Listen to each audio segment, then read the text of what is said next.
During the COVID-19 lockdown and pandemic, we learned how to work from home.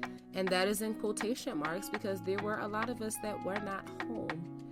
We were at the beach, at the hotel, in a different country, and whatever other location felt appropriate for the moment. We tried new recipes and overwhelmingly cooked our meals at home. We found online workouts and free weights where it's hard to find as toilet paper and Lysol spray.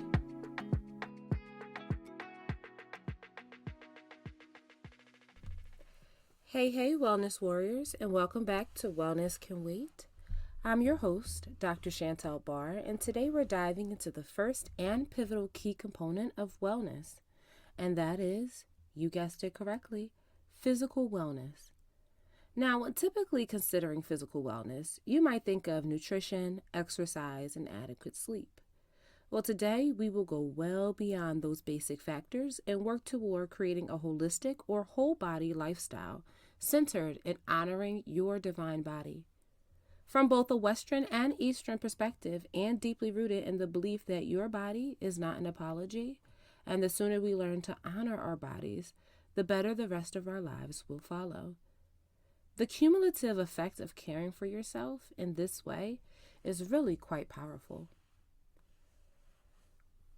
We will be talking about the importance of understanding components of physical well-being, discernment around standards and expectations of physical wellness, and in part 2, released next Monday, there will be an introduction to Ayurveda, the beginning of my path to subsistence. Subsistence is the act of maintaining and supporting myself with very clear non-negotiables at a minimum level. How am I maintaining and supporting my body and what I need? There will be a lot of information presented in this podcast today, and all of it is for informational purposes and educational purposes only. It should not substitute professional medical advice or consultations with your healthcare provider.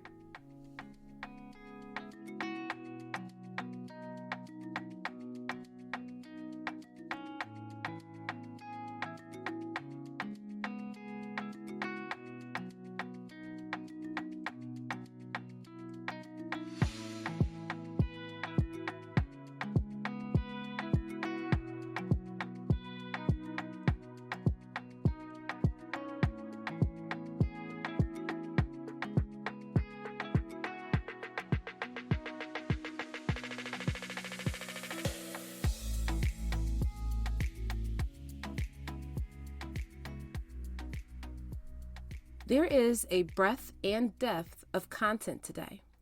Make sure you have your cup of tea, your journal, and that you are comfy. There will be many topics for you to take notes on and reflect about. There will be 2 guided journaling sessions throughout, as well as consciously affirming your growth and development on this path of physical wellness. So, let's get started. First, let's start with the components recognized as part of physical wellness and well-being from a Western or typically what we think of American perspective. The Western perspective refers to the viewpoints or interactions rooted in globally Western culture, philosophy, and artistic traditions. In our Western way of thinking, we typically like to value logic, rationale, objectivity, and the measurement of observable phenomenon, focusing heavily on mathematics and linguistics in our understanding of the world around us. Because of this, there are an overwhelming number of components of physical well-being. There are about 20 plus standard components, and those can be bucketed into 7 more easy to digest buckets. And those 7 buckets overwhelmingly are muscular endurance, flexibility, body composition, cardiovascular endurance, nutrition, sleep, and avoidance of substances like alcohol, drugs, tobacco. And depending on where you get your information, which I will talk about more shortly, there may be some variation to these categories, but overwhelmingly, these are the 7 categories that I saw that rose to the top. And within each of these categories, there is an abundance of information to sort through on the actual best practices. We are often left spinning our wheels and lack the follow through to keep up with so much. Complete changes and shifts, learning how to adjust to the shock of abrupt and rapid changes to align with the newest or best fad diet, workout method, or ever changing best practices in the health field from a Western perspective.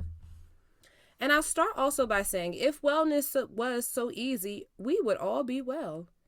If physical wellness or fitness was so easy, we will all be rocking toned bodies and six pack abs and protein shakes to go.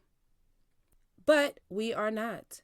In fact, we live in a country where childhood obesity is the second highest in the world, right after China. Obesity rates are significantly higher for Hispanic and Black people than white people. And according to the Center for Disease Prevention, in 1999 2000, the obesity rate in the United States was 30.5%. 20 years later, in 2020, the percent of people categorized as obese increased by 12% to a staggering 42%. You heard that right. In 2020, the CDC found that 42% of Americans are obese. And obesity rates have been increasing, even more so, since 2011. And even more interesting, the obesity rates declined for the first time from 2021 to 2023 by 2%.